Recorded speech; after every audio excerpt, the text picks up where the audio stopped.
오늘은 은혜를 기억함으로 라는 제목을 가지고 성도님들과 함께 은혜를 나누고자 합니다. 우리가 지난주에는 예수님께서 우리를 소금과 빛이라고 명하신 그 말씀의 은혜를 나눴었는데요. 소금과 빛이 어디에 있을 때 그 역할을 감당할 수 있었다고 했죠? 있어야 할 자리에 있을 때. 소금이 가치 있게 빛나려면 부패하고 썩기 쉬운 곳, 빛이 가치 있게 보이려면 어둠이 있는 곳에 있어야 한다고 했었죠.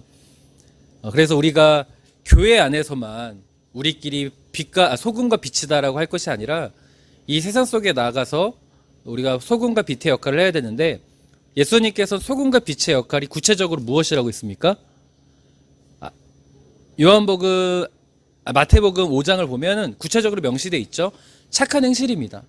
예배와 착한 행실인데, 그냥 우리 교회 안에서끼리만 우리가 서로 착한 모습이 아니라 가정에서, 그리고 세상 속에서 우리가 그 착한 행실을 보이고 살아갈 때, 비치고 살아갈 때 우리가 소금과 빛의 역할을 감당하게 되고 하나님의 나라를 만들어갈 수 있다는 것을 우리가 지난주에 나눴습니다.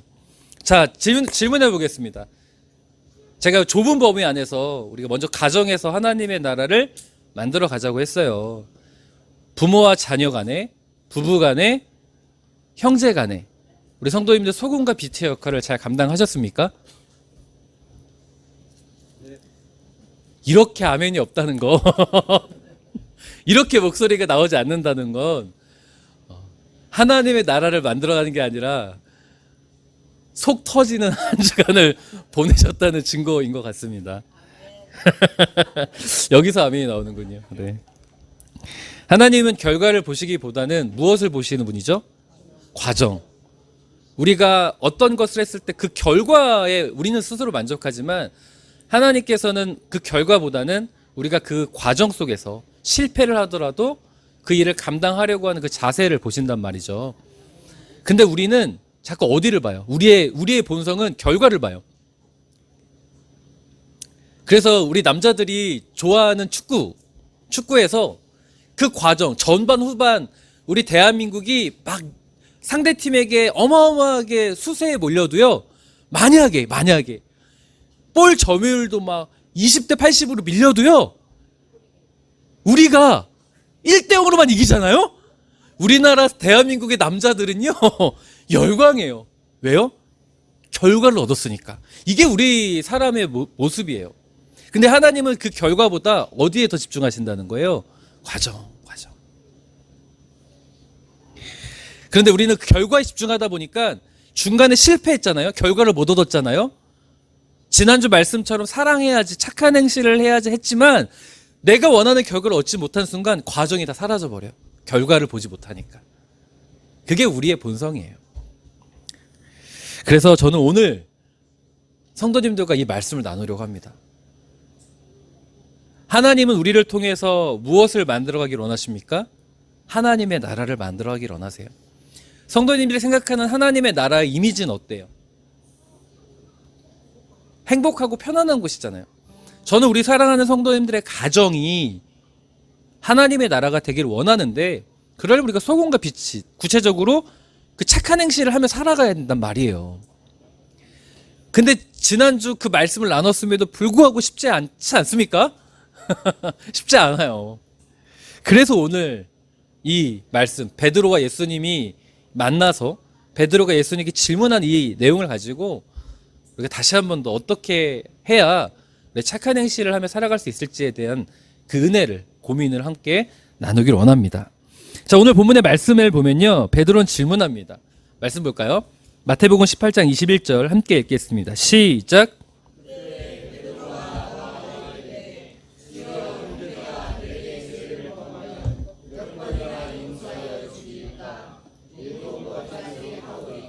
아멘. 베드로가 예수님의 말씀대로 하나님의 나라를 만들어가기 원했어요. 하나님의 나라를 만들어가려면 무엇이 필요해요? 착한 행실이 필요해요. 그 착한 행실 중에서도 우리가 가장 하기 힘든 게 뭘까요? 용서예요. 성도님들, 예수님께서 용서하라고 할 때 아멘 하실 수 있습니까? 즉각적으로 내가 이 분노가 이게 극에 달했는데 용서하라고 할 때 바로 용서할 수 있어요? 그만큼 어려운 게 용서예요. 자, 그런데 예수님께 결단합니다. 질문으로 결단하는 거예요. 예수님, 형제가 나한테 죄를 범했을 때 내가 몇 번이나 용서하면 됩니까? 7번까지 하면 되겠습니까? 라고 질문하는 거예요. 자, 베드로의 이 질문은 당시의 문화적 배경을 좀 이해해야 됩니다. 당시에 예수님 당시의 유대인들은요, 자신들의 그 종교적 신앙심, 자신들의 믿음 있잖아요. 믿음이 얼마나 대단한 것을 어떻게 표현했냐면 수치화하는 습성이 있었어요. 그래서 종교적인 신앙심, 내가 몇 번이나 하는 것이 얼마나 내 믿음이 좋다라는 것, 이렇게 수치화하는 습성이 있었는데 그 당시 랍비들, 선생님들은 용서에 대해서는 딱 3번만 해주면 당신의 믿음은 뛰어나다라고 가르쳤습니다. 그러니까 3번만 용서해주면, 똑같은 문제를 가졌을 때 똑같은 문제가 반복되어도 3번만 그 문제를 3번이나 용서해주면 당신의 믿음은 좋다라는 것을 수치화시켰던 거예요. 그런 배경을 가지고 있어요. 지금 이 말을 할 때. 그러다 보니까 베드로는 랍비들이 어떤 부분에 대해서 용서를 똑같은 문제를 용서할 때 몇 번 하면은 내 믿음이 좋다는 걸 알고 있어요? 3번만 하면 좋다는 걸 알고 있는 상황이에요. 자, 그런 배경 속에서 베드로는 몇 번을 제시하는 거예요? 7번을 제시하는 거예요.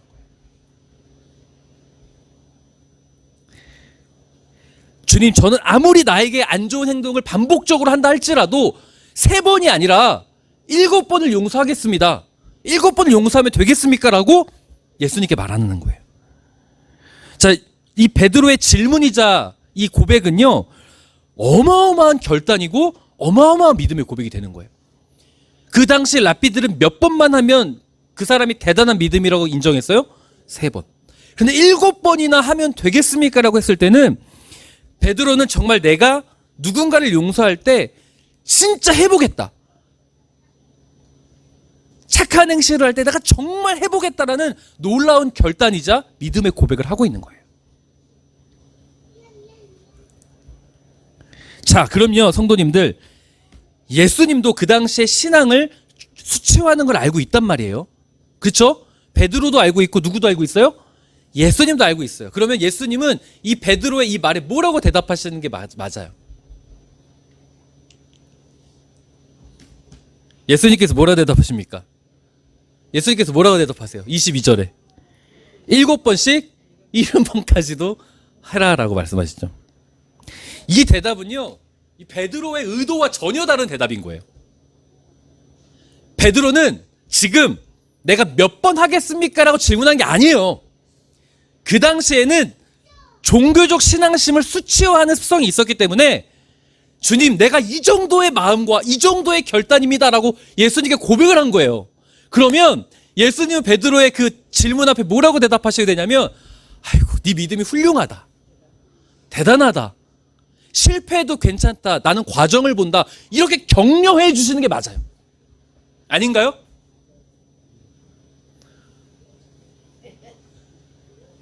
아니, 뭐 그런 거잖아요. 배우자 부부 사이에서 여보, 내가 이번에 정말 이거 내가 정말 노력해 볼게.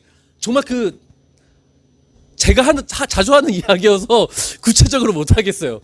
뭔가 진짜 열심히 해볼게라고 하면은 제가 기대하는 건, 아내에게 기대하는 게 뭐냐면, 그래 여보, 그렇게 열심히 노력하려는 자세와 태도가 너무 멋지다, 이런 응원을 받고 싶을 때 그렇게 이야기해요.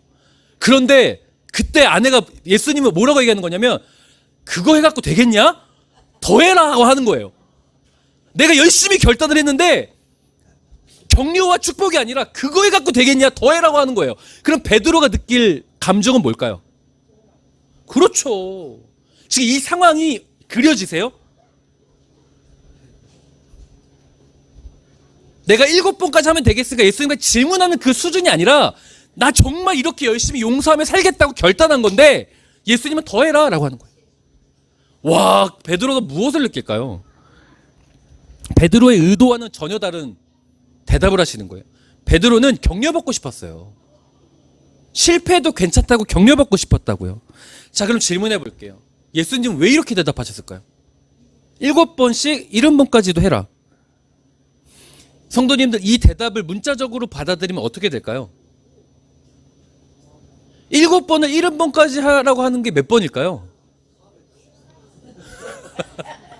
자, 질문해 볼게요. 내 배우자, 내 자녀가 나에게 똑같은 잘못을 490번 했는데 용서할 수 있습니까? 이미 남남이 되었겠죠. 490번이면 이미 우린 빠이빠이 된 상황일 거예요. 예수님의 이 대답을 문자적으로 받아들이면 우리는 무조건적인 용서를 해야 되는 거예요. 자, 지금 내가 생각하고 있는 나의 자녀의 문제, 이놈의 새끼가 나한테 이렇게 했던 행동, 서운한 것들, 무조건적 용서 가능합니까? 자녀는 그나마 돼요. 자, 이제 떠올려봐요. 배우자 용서돼요? 언제든지 잠깐 잊어주는 거지, 나를 살짝 건들면 도화선이 돼서 금세 당신이 옛날에 그랬잖아 라고 폭발하고 있는 그 문제들 있지 않습니까? 용서한 게 아니죠. 잠시 묻어둔 거지. 그럼 예수님은요, 우리에게 이 말씀을 주셨을 때 베드로가 7번까지 합니까? 라고 질문했을 때 7번씩 70번까지라도 해라 라고 한 이 대답은요, 우리에게 어떻게 느껴지냐면 굉장히 부담스러운 말씀이 됩니다. 아니, 무조건적인 용서라뇨. 그리고 우리가 사회생활을 하다 보면 정말 이 사람이 이렇게까지 악하게 나한테 행동한다고 하는 사람을 만날 때가 있어요. 그 사람 용서 가능합니까? 내 재산을 빼앗고 뒤통수를 치는 그 사람 용서 가능해요? 도저히 받아들이기 어려운 거예요. 자, 그럼 바꿔서 질문해 볼게요.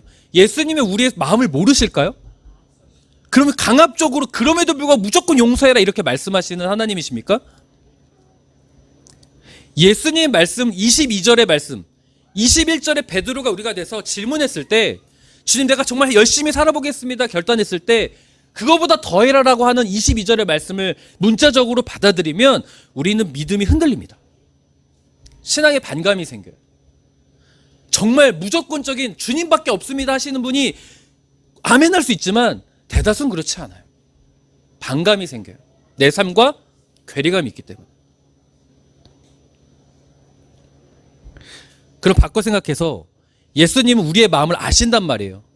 예수님은 더욱이 사랑의 하나님이시란 말이에요. 우리가 이러한 불편한 마음을 가질 걸 알면서도 이렇게 강압적으로 말씀하셨겠습니까? 절대 아니겠죠. 예수님의 의도성이 분명히 있다는 거예요. 예수님께서 그렇게 말씀하셨을 땐 우리에게 정말 하시고 싶은 이야기가 있다는 거예요. 그것을 찾아가려면 베드로가 또 결단하고 예수님께서 반응하고, 베드로가 결단하고 예수님께서 방하는 이 과정을 또 찾아가 보면 그 대답을 찾게 됩니다.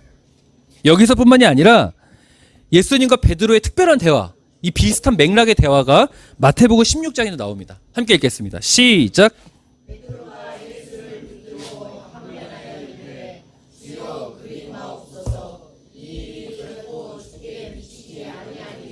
아멘. 진짜 멋진 말이죠. 예수님이 십자가에 달려 죽고 3일 만에 살아날 거다. 대제사장들과 서기관들과 장로들에게 붙잡힐 거다라고 제자들에게 비로소 가르치신 장면이에요. 처음으로 예수님께서 마태복음 16장에 밝히셨어요. 그러자 우리의 누구? 베드로가 그 말을 듣고 흥분합니다. 주님, 그 어떤 누구도 주님을 붙잡아가지 못하게, 털끝 하나 건드리지 못하게 내가 다 막아내겠습니다라고 멋있게 고백해요. 야, 이 고백이 얼마나 멋있어요. 주님, 내가 7번까지 용서하면 됩니까? 라고 했던 것처럼 어마어마한 믿음의 고백인 거예요. 자, 그런데 예수님이 23절에 뭐라고 할까요? 제가 기록해 놓지 않았어요. 23절에 뭐라고 하는지 아십니까? 사탄아, 내 뒤로 물러가라라고 하세요. 너는 사람의 일을 생각하는구나. 하나님의 일을 생각하지 않는데요. 와, 너무 서운한 말이죠. 내가 정말 충성스럽게 주님을 위해 희생하겠다고 고백하는데 사탄아 물러가라고 했어요.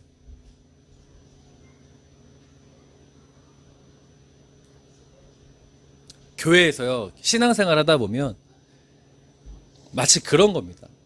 우리 성도님들이 같이 뭐 제가 뭐 하자고 할 때 알겠습니다. 목사님 열심히 해보겠습니다라고 하는데 제가 그러면은 격려해주고 축복해줘야 되잖아요. 우리 성도님들을. 근데 권사님, 장로님, 집사님 그게 뭐예요? 라고 하는 거랑 똑같은 거예요.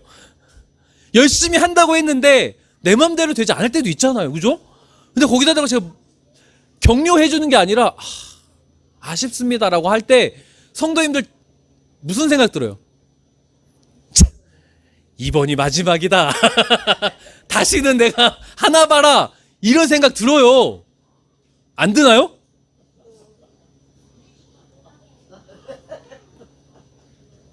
자, 졸음마개를 이겨냅시다.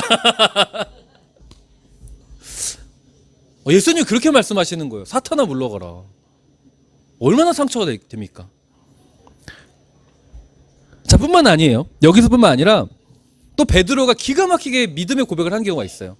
마태복음 26장 33절 함께 읽겠습니다. 시작.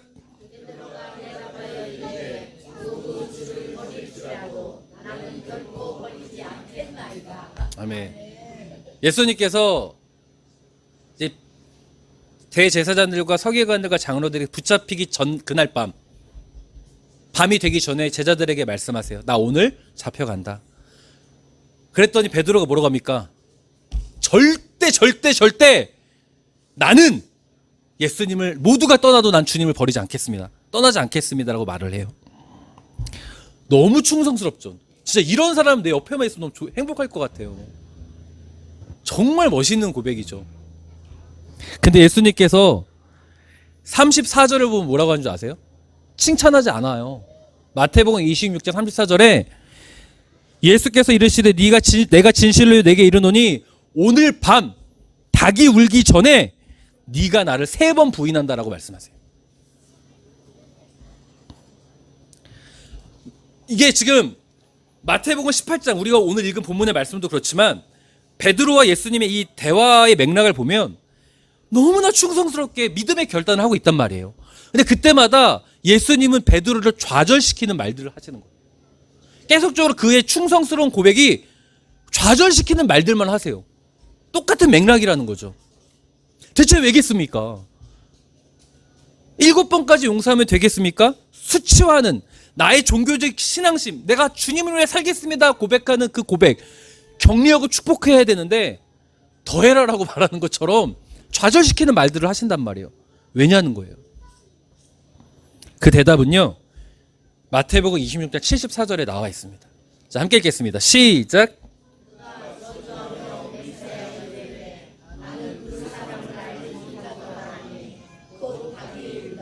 아멘.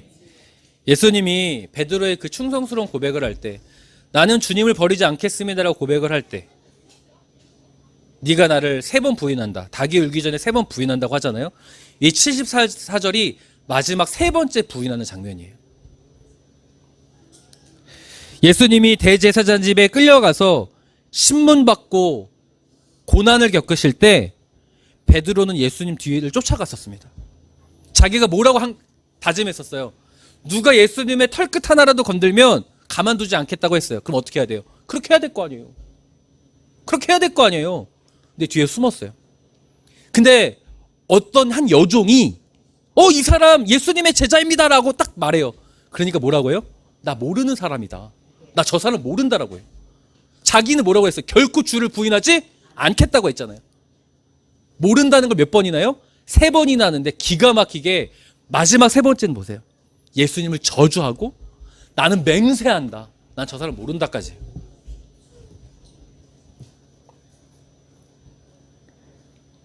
저는 이 74절의 내용 때문에 예수님께서 왜 매번 베드로의 충성스러운 결단과 다짐 앞에 좌절감을 주는 말씀을 하시는지 깨닫게 됐어요. 그럼 감이 좀 잡히시나요? 왜 예수님은 그렇게 좌절시키는 말씀을 주시냐면, 우리가 그렇게 믿음의 결단하고 믿음의 다짐을 해도 우리가 그렇게 살지 못하는 존재라는 것을 가르쳐주기 위함이에요. 착각하지 말라는 거예요. 우리는 무슨 착각을 하냐면요, 내가 이번 주에 말씀의 은혜를 받아서 내가 정말 이렇게 살아야지? 안 돼요. 안 돼. 안 돼요.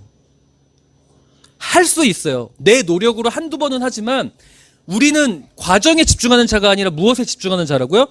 결과에 집중하는 자이기 때문에 내가 원하는 결과를 얻지 못하면 매번 무너져요. 예수님은 우리를 그걸 가르쳐주고 싶으신 거예요. 우리가 이런 일을 아예 못한다라는 걸 가르쳐 주려는 게 아니라 우리의 착한 행실, 우리의 믿음의 고백, 우리의 믿음의 결단은 우리의 힘으로, 내 노력으로 할 수 있는 것이 아니라는 것을 가르쳐 주려고 하시는 거예요. 그래서 우리가 어떻게 해야 그 삶을 살아갈 수 있는지에 대해서 바로 마태복음 18장 21절, 22절 이후에 비유를 들어 설명을 하십니다. 오늘 집으로 돌아가셔서 그 말씀을 꼭 읽어보세요. 그 유명한 1만 달란트 빚진 자의 비유예요. 예수님께 베드로가 일곱 번 용서하면 됩니까? 라고 수치화해서 내 믿음이 이 정도입니다 라고 고백했는데 예수님은 너는 못한다라고 7번씩 70번을 말씀하시잖아요. 그러면서 예수님은 우리가 그렇게 하지 못하는 걸 가르쳐주면서 이어서 하시는 말씀이 10,000달란트 빚진 자의 비유를 드세요. 그 비유의 내용은 이겁니다. 10,000달란트 빚을 어떤 사람이 주인 임금에게 졌습니다. 당시 화폐 단위에서요, 10,000달란트는 가히 설명할 수 어려운 단위예요. 그 당시에 예수님 당시에 1달란트가 노동자 한 사람의 16년치 품삯이었다고 합니다. 16년치 1달란트. 근데 이 사람 몇 달란트를 빚졌어요? 10,000달란트를 빚졌다고요. 1달란트가 일반 노동자 16년치의 품삯이었어요. 그리고요, 요세푸스의 증언에 따르면 예수님 당시 유대 지역에 1년 동안 거친 세금이죠, 세금이 800달란트였대요. 1년의 세금이 800달란트. 온 그 국민들이 다 거둔 세금이 800달란트였대요. 그러니까 1만 달란트가 어마어마한 금액이었다는 것을 우리가 유추해 볼 수 있겠죠. 그러니까 갚을 수 없는, 도저히 한 개인이 갚을 수 없는 금액이 1만 달란트라는 것을 지금 비유로 말씀하시는 거예요. 근데 그 1만 달란트 빚진 자가요, 임금의 은혜를 입죠. 임금에게 자신을 불쌍히 여겨달라고, 난 도저히 갚을 수 있는 능력이 없다라고 선처해달라고 고백을 하니까 그 임금이 어떻게 합니까? 1만 달란트 탕감해 줍니다. 엄청난 은혜를 경험한 거예요. 그래서 이 사람이 감옥에 갇히지도 않고 탕감받고 집으로 돌아가는 길에 자기에게 100데나리온을 빚진 사람을 만나요. 100데나리온. 그러니까 자기가 빚진 거에 비하면 너무나 한없는, 이렇게 생각하시면 돼요. 내가 10억을 빚졌는데 지나가다가 나한테 10만 원 빚진 사람을 만난 거예요. 10억을 탕감받았는데 한 10만 원 빚진 사람을 만난 케이스가 된 거예요. 근데 그 사람을 만났을 때 어떻게 행동합니까? 돈 내놓으라고. 나를 용서해달라고, 내가 지금 돈이 없다고, 10만 원이 없다고 탕감해달라고 선처해줘요. 아니 나중에 꼭 갚겠다고 부탁을 사정을 해요. 그러니까 어떻게 하는지 아십니까? 저자를 잡아다 감옥에 가둬라 라고 해요. 이 비유의 내용을 보면 예수님이 베드로에게 하신 말씀과 일맥상통합니다.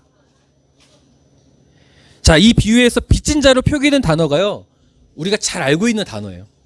이 오페일레테스라고 하는데, 이 헬라어로는 잘 모르시는데, 우리 주기도문 하다 보면 죄 지은 자를 사하여 준 것 같이라는 표현이 나오죠.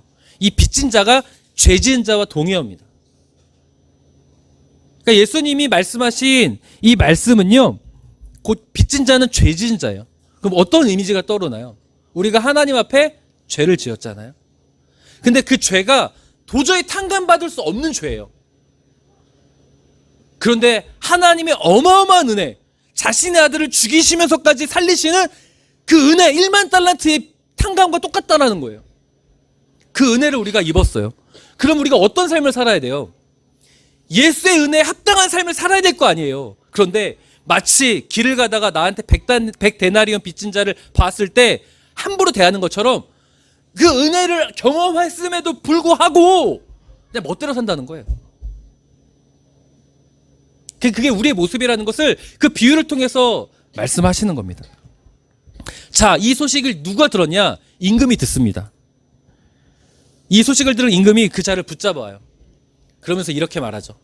마태복음 18장 32절에 33절 함께 읽겠습니다. 시작.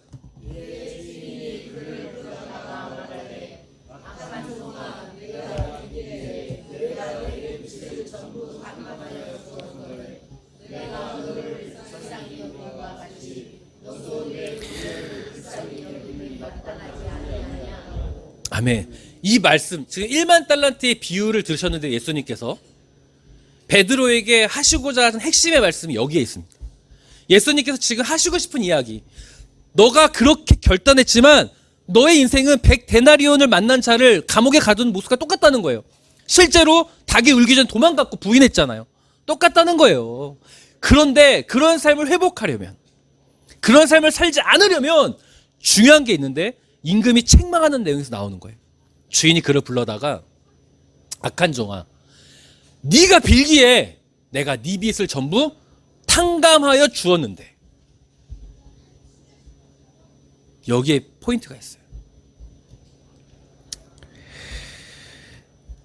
지금 그 자가 넘어진 이유에 대해서 지금 설명하고 있는 거예요. 왜 넘어졌냐면 은혜를 잊어버렸기 때문이라는 거예요. 은혜를 기억하고 붙잡은 게 아니라 그 은혜를 잊어버리고 살았기 때문이라는 거예요.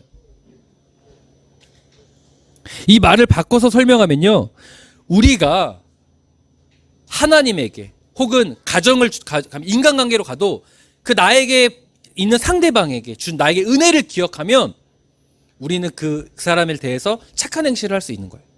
하나님의 은혜를 기억하고 붙잡으면 믿음의 삶을 살아갈 수 있는데 우리는 매번 그 은혜를 놓치고 산다는 거예요. 잊고 산다는 거예요. 잊고 살 수밖에 없죠. 어떤 어려운 문제를 만나면 그 문제만 붙잡고 사는데, 그 문제를 만났을 때 하나님의 은혜를 붙잡고 하나님이 나를 도우시고 선한 길로 인도하신 걸 붙잡아야 되는데 자꾸 그 문제에 매몰되는 거예요. 베드로가 했던 다짐과 결단이 사실 우리가 매번 하는 다짐과 결단이에요. 내가 열심히 살아보겠다. 내 믿음으로 살아보겠다. 할 수 있을 것 같다는 자신감이 있지만 예수님이 말씀하시는 거예요. 너의 힘으로, 너의 노력은 할 수 없다는 거예요. 우리가 그러한 삶을 살기 위해선 하나님의 은혜를 잊지 않는 삶, 하나님의 은혜를 끊임없이 기억하려고 노력하는 삶을 살 때 가능하다는 것을 우리에게 말씀하고 있는 겁니다. 제가 지금부터 이야기하는 것을 아마 박정수 집사님 되게 싫어하실 것 같으니까, 자, 박정수 집사님은 귀를 닫으셨으면 좋겠어요. 네. 박정수 집사님 귀를 닫으시고 제가 박정수 집사님의 사위죠. 사위인데 사위이기 전에 저는 신앙인으로서 박정수 집사님을 되게 존경합니다. 네, 제가 존경해요. 왜냐하면 되게 많은 것을 배우기 때문이에요. 이런 이야기하면은 이제 고개를 전혀 못 드실 거예요. 민망하고 부끄러우시니까. 근데 저는 박정수 집사님께 배운 것 중에 이거를 꼭 배우려고 노력하는 게 한 가지가 있습니다. 잘 안 돼요. 너무나 감동받은 것이 있는데, 제가 분명히 귀를 닫으라고 말씀드렸으니까 박정수 집사님은 이런 표현을 하면 좀 과하다고 할 수 있지만 되게 천사 같은 분이세요. 네, 진짜로 너무 선한 마음을 가지고 계신데, 한 번은 제가 봐도 박정수 집사님에게 너무 심하게 무례하게 행동을 하는 사람을 본 적이 있어요. 아, 이렇게까지 한다고? 너무 하는데, 그럼에도 불구하고 박정수 집사님이 한결같은 마음으로 그 상대를 대하는 것을 늘 보았습니다. 제가 늘 보았어요. 그래서 제가 한 번 여쭤본 적이 있어요. 아니 굳이 그렇게까지 하실 필요가 있습니까? 제가 옆에서 볼 때 무례한 정도가 너무 넘어왔기 때문이에요. 그런데 박정수 집사님께서 저한테 하셨던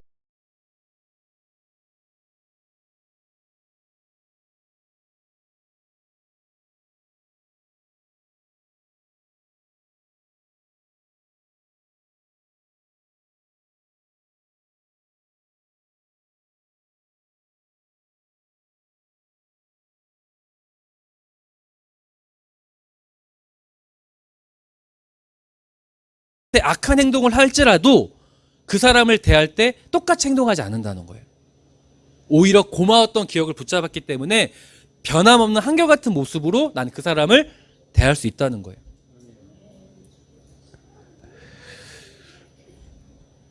저는 우리가 하나님의 나라를 만들어 가려면 이러한 태도를 가져야 한다고 저는 믿습니다. 그게 성경이 말하는 내용이에요. 저는 우리 성도님들의 가정이 정말 하나님의 나라가 되었으면 참으로 좋겠습니다. 그래서 하나님의 나라의 그 이미지처럼 평화와 화목과 화평을 만들어가는 행복한 삶을 사셨으면 좋겠어요.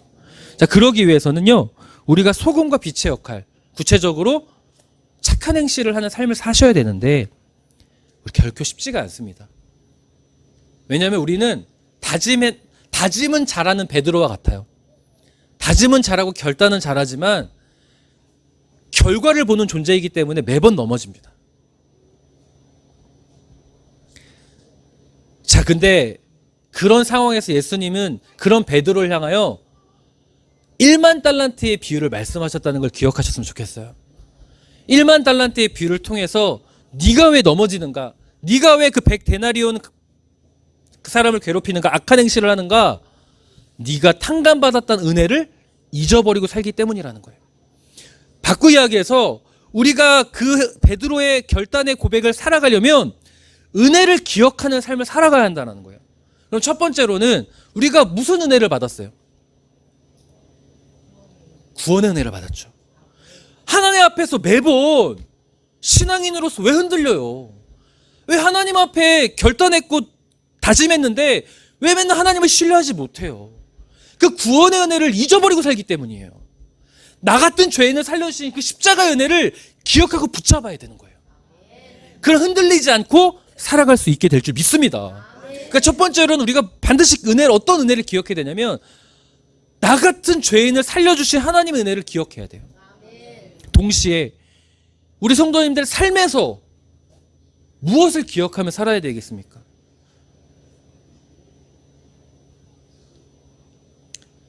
제가 가끔 그런 생각이 들어요. 제가 인태희 장로님과 이영자 권사님을 볼 때마다 이 자녀를 키워보니까 죄송한 마음이 많이 들어요. 아이고, 나 같은 놈 어떻게 키웠을까라는 생각이 들어요. 가끔 이제 주변 분들이 말해요. 이 목사 둘째도 낳아야지라고 해서 제가 안 갖는다고 그래요. 왜냐하면 저 같은 아들 낳을까봐 무서워서 못 낳는다고 해요. 이 조수 집사님은 제가 이 말을 하면은 반대하실 거예요. 목사님, 딸보다 아들이 최고예요라고 말씀하시는 분이기 때문에. 근데 저 같은 아들 낳을까봐 무서워서 못 해요. 그만큼 전 아는 거예요. 제가 부모님 속을 많이 썩였다는 거. 근데 그런 말이 있대요. 자식이 효도는 아기 때 다 한다고. 그 말이 뭔지 몰랐는데 시에리를 보니까 알 것 같아요. 그냥 그 시에리의 존재가 너무 행복한 거예요. 제가 막 피곤하다가도 시에리 영상, 핸드폰에 있는 영상이나 사진을 보면은 입이 여기까지 걸려 있더라고요. 제가 너무 기분이 좋고 행복하더라고요. 그리고 영상 통화를 하면 막 힘이 나요. 그날 피곤했다가도 힘이 납니다. 그 어렸을 때의 기억을 붙잡았을 때 저 같은 악한 모습을 가졌던 사춘기 시절을 이 부모님들이 견디셨던 것 같아요. 그 아기 때의 모습을 기억하고 붙잡지 않았으면 저 내다 버렸겠죠. 제가 무슨 말씀하는지 좀 이해가 되세요?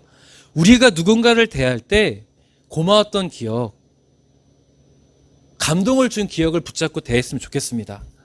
그러면 내다 버리는 게 아니라 안아주고 품어주고. 저 같은 제가 사춘기 때 굉장히 많이 방황했어요. 저를 위해 눈물을 흘리고 기도했어요. 그럼에도 불구하고 부모님은 어떻게 그럴 수 있었냐면 그 고마웠던 감동을 받았던 기억을 붙잡고 사셨기 때문입니다. 배우자 간의 생각을 해보세요. 지금 실망스럽고 서운합니까? 연애 때의 감정을 붙잡으십시오. 나를 설레게 했던 그 사람의 기억. 자녀가 나를 지금 속상하게 합니까? 나에게 감동을 주었던 그 기억을 붙잡으십시오. 형제간에 너무 안타까운 게 요새 우리 한국 사회는 형제도 돈 때문에 왼수가 된다고 하잖아요. 형제간에도 기억을 붙잡으세요. 한 부모 밑에서 자라면서 나에게 힘이 되어주고 나에게 능력이 되어주고, 저는 제가 오늘 우리 백금선 저한테 고모님이시죠? 되게 든든하셨을 것 같아요. 그 백수영 원사님이 그 학창 시절 때 주먹으로 좀 많이 날리셨거든요. 우리 오빠 승엽 오빠라고 하면 누구 하나 안 건드렸을 것 같아요. 그런 기억들을 붙잡으면 얼마나 화목하고 행복하겠습니까? 먼저 우리가 은혜를 기억하는 자가 될 수 있었으면 좋겠습니다. 우리 성도님들이 하나님의 자녀로서 살아가는데 나 같은 죄인을 살려주신 그 하나님의 은혜를 붙잡으십시오. 그러면 1만 달란트의 비유에서 나온 것처럼 우리는 그 탕감받은 은혜를 합당한 삶을 살아가게 될 줄 믿습니다. 동시에 성도님들의 가정이 하나님의 나라가 되기 위해선 나의 상대방의 고마웠던 기억을 붙잡고 살아갈 때에 행복하고 화목과 하나님의 나라를 소유하게 될 줄 믿습니다. 내 힘으로, 내 노력으로 할 수 없습니다. 하나님의 은혜를 붙잡고 살아갈 때, 하나님의 은혜를 힘입어 살아갈 때 우리가 그런 착한 행실을 하고 하나님의 나라를 만들어갈 수 있음을 꼭 기억할 수 있었으면 좋겠습니다.